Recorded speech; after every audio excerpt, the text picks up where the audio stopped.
Let us see the third category in the elementary signals. It is unit ramp. This is the graphical representation of unit ramp. And the definition is unit ramp is a linearly growing curve.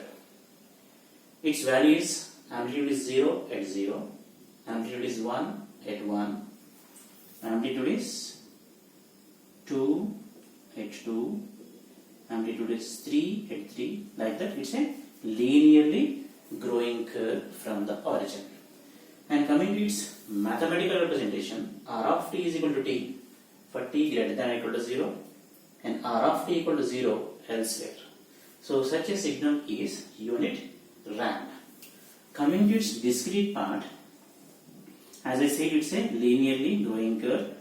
At 0, amplitude is 0, at 1, amplitude is 1, at 2, amplitude is 2, at 3, amplitude is 3, so on like that. It will be a linearly growing curve.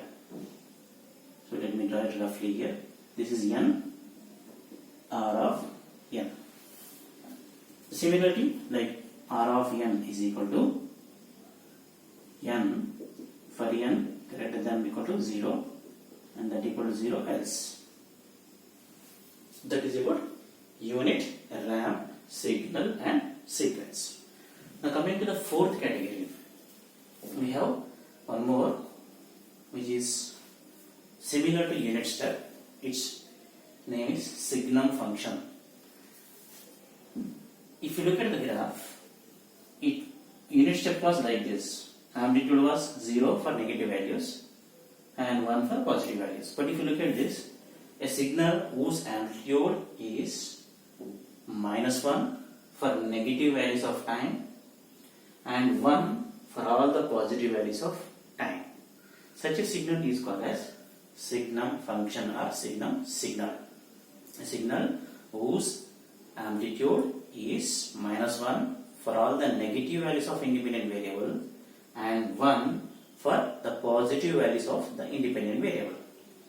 Coming to the mathematical representation, Sgn of t is equal to -1 for t less than 0 is equal to 1 for t greater than or equal to 0.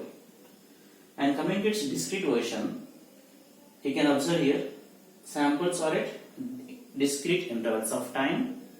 Amplitude remains 1 for all the positive values of n and amplitude remains -1 for all the negative values of n. N here is a independent variable time. So similarly, I forgot to explain the notation for unit ramp is r of t. It is Sgn of t, and we already seen notations for unit step is u of t and delta function is del of t. So these are the elementary signals which we will be using in the coming classes. Especially these elementary signals, we will recall them in solving problems while working with Laplace transformations, jet transformations, Fourier series and Fourier transformations. So that's about the topic elementary signals.